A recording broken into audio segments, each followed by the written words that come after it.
Hi students, if you don't know me, my name is Miss Bronson and I'm an English teacher at Mount Nittany Middle School. You might see my face from time to time as Mount Nittany and Park Forest Middle School teachers navigate this online remote learning together. So today I'm here to talk to you about a favorite from our collective menu, news articles.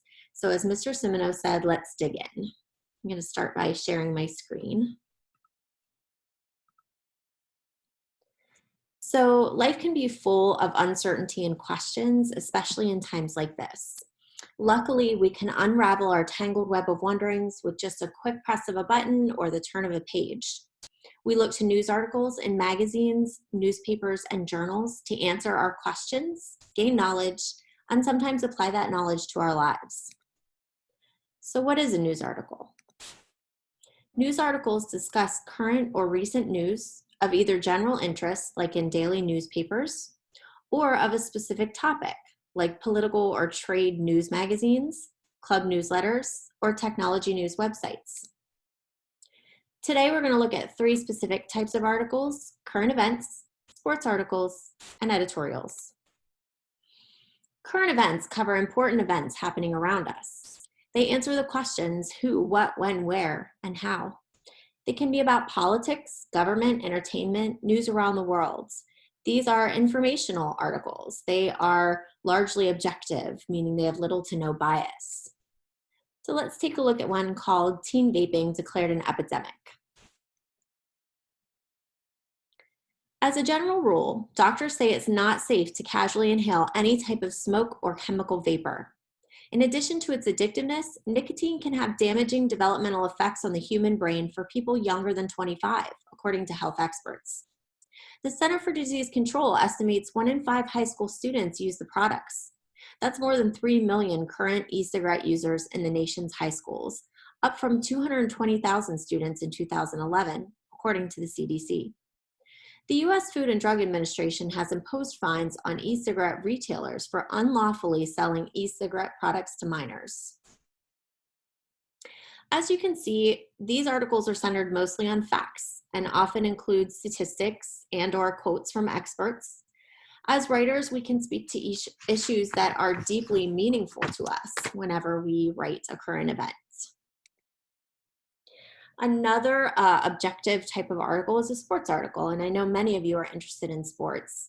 These articles contain information about games, teams, and/or athletes. They also answer the questions who, what, when, where, and how. They can describe plays, the atmosphere, fans, and other colorful aspects of a sporting event. Let's look at a sports article example called Remember the Name Azzi Fudd. This is about a female basketball athlete. When Azzi Fudd catches the ball, she has this look. It starts with her eyebrows. They sink a little lower, point inward to the middle. Her eyes and lips tighten. You can tell she's about to attack. Azzi's a big con artist, says Amazia Diggs, her former coach at Arlington Travel Basketball, a boys' 8th grade team. She has this $1 million smile. She's a big jokester. But when she gets on the court, she's a maniac. The kind of maniac every college coach is after. The kind who dropped 41 points in back-to-back games as a freshman last season. The kind who is big, strong, and positionless and can defend. The 5'11" sophomore guard has led St. John's College High School in Washington, D.C. to a 13-1 record this season and the number 3 ranking on USA Today's Super 25, averaging 28.1 points, 6.1 rebounds, 2 steals, and 2 blocks, while shooting a blistering 55% from both the field and 3-point range. So, as you can see, sports articles are also objective pieces. Clearly, the author thinks this athlete is talented, but her claims are backed up by statistics and records. So this article was about a player. You could also write about teams and games. The choice is yours.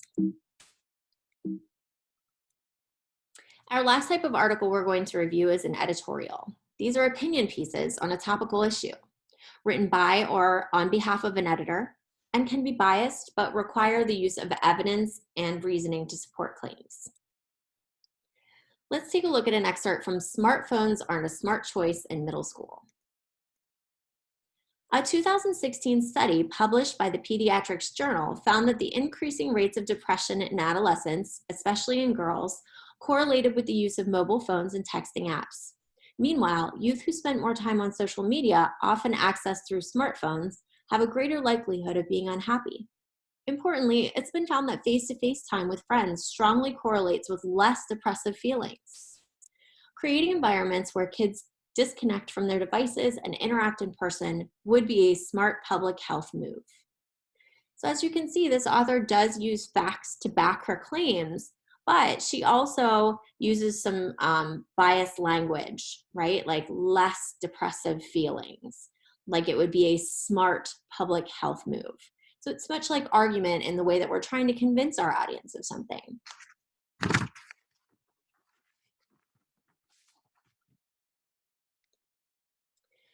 So news articles, like the ones that we just got a taste of, can be published in a variety of journals, magazines, and newspapers, giving writers the unique opportunity to make a real difference in the world. So this is your chance to be heard. What's important to you? What issues or topics do you think are not getting enough attention?